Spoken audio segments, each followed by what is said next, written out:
Kita tahu kan, di bawah lautan kita itu tersimpan energi yang luar biasa besar. Tapi pernah kepikiran nggak gimana cara kita mengambilnya? Nah, ini dia ceritanya. Sebuah kisah tentang salah satu pencapaian rekayasa paling luar biasa di zaman kita. Pertanyaan sederhana tadi, ternyata jawabannya nggak sesederhana itu. Justru untuk bisa menjawabnya, kita harus, bisa dibilang membangun beberapa struktur buatan manusia yang terbesar di planet ini. Oke, kita mulai dari mana? Setiap proyek raksasa ini semuanya berawal dari sini, sebuah peta. Para ahli geologi itu ibaratnya detektif. Mereka memindai dasar laut, mencari petunjuk, mencari tanda-tanda cadangan energi. Nah, seperti area hijau yang Anda lihat di sini. Jadi, inilah tahap pertamanya, perburuan. Sebelum kita bicara soal baja dan las, misinya jelas. Temukan dulu harta karunnya dan pahami betul sumber daya yang ada di bawah laut sana. Dan ini skalanya ya.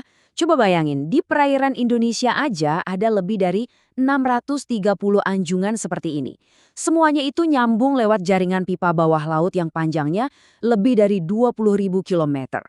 Biar kebayang, itu sama aja kayak kita ngelilingin separuh bumi. Oke, lokasi udah ketemu. Tantangan berikutnya apa? Memilih alat yang pas. Ini krusial banget. Ibaratnya kita punya kotak perkakas raksasa dan kita harus pilih anjungan yang tepat. Keputusannya ini bergantung banyak hal loh, dari seberapa dalam lautnya sampai cuaca di sana kayak gimana. Nah, secara garis besar pilihannya ada dua. Gampangnya gini, ada anjungan yang kakinya nancep langsung ke dasar laut, ini yang kita sebut struktur tetap. Satunya lagi, anjungan yang mengapung di permukaan.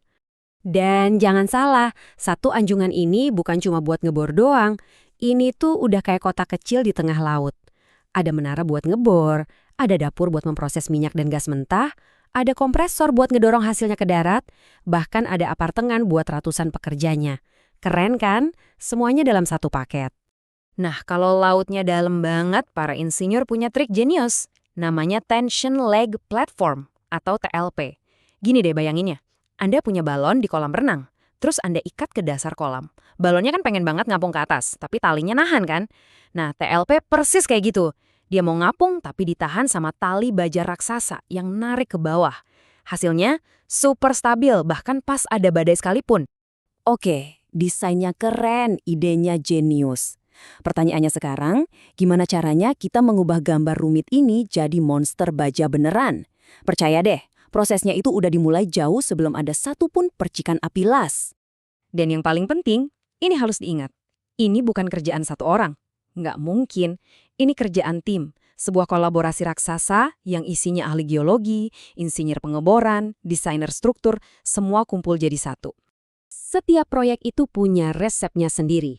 Ada peta jalannya yang super ketat. Pertama, tahap seleksi ya, cari lokasi yang pas. Kedua, konsep. Para insinyur mikirin cara terbaik buat bangunnya. Ketiga, desain detail. Ini tahap di mana setiap mur dan bautnya direncanain. Keempat, eksekusi. Nah, ini baru konstruksinya. Dan terakhir, operasi yang bisa jalan puluhan tahun. Semua ini dilakukan biar setiap langkahnya aman dan efisien. Ini dia bagian yang canggihnya. Sebelum ada baja yang disentuh, seluruh anjungan itu dibangun dulu. Tapi di dunia virtual. Pakai software 3D yang super canggih, para insinyur ini merakit setiap balok, setiap pipa dengan presisi sampai level milimeter. Mereka itu intinya bikin kembaran digitalnya dulu. Tujuannya, biar nanti di dunia nyata semuanya pas, presisi, nggak ada yang meleset. Nah, dari dunia digital, sekarang kita pindah ke dunia nyata. Di galangan publikasi yang super luas ini, rencana tadi diubah jadi baja beneran. Dibangunnya satu persatu, potongan demi potongan, terus dilas sama para ahlinya. Oke, sekarang kita masuk ke bagian yang paling dramatis. Momen puncaknya, memindahkan monster-monster baja ini dari darat, lalu memasangnya dengan presisi tinggi di tengah laut lepas. Coba deh, Anda bayangin, ini kayak mindahin gedung kantor, tapi ke atas kapal. Komponen-komponen ini beratnya ribuan ton loh. Harus digeser pelan-pelan, super hati-hati ke atas tongkang angkut raksasa. Salah sedikit aja bisa jadi bencana. Makanya perencanaannya harus sempurna, nggak boleh ada celah. Terus gimana caranya nurunin menara baja raksasa ini dari kapal ke laut? Ya nggak bisa diangkat gitu aja kan? Nah, mereka punya cara unik. Peluncuran terkendali. Jadi tongkangnya sengaja dibikin miring dengan cara mengisi air di satu sisi. Terus, wush, si jaket atau bagian dasarnya ini meluncur dengan anggun ke dalam air. Pas udah di air, struktur raksasa ini ngapungnya miring, kayak batang kayu besar. Nah, langkah berikutnya disebut upending. Gampangnya ditegakin. Kapal derek raksasa bakal pelan-pelan muter struktur ini sampai posisinya berdiri tegak. Kalau udah, baru deh siap dipasang permanen di dasar laut. Tentu aja, metodenya nggak cuma satu. Ada beberapa cara, tergantung situasi. Ada yang diangkat langsung pakai derek. Ini biasanya buat bagian yang lebih kecil. Tapi, ada juga proses super kompleks, namanya float over. Ini dipakai buat bagian atas anjungan yang beratnya minta ampun, sampai nggak ada derek di dunia yang kuat ngangkatnya.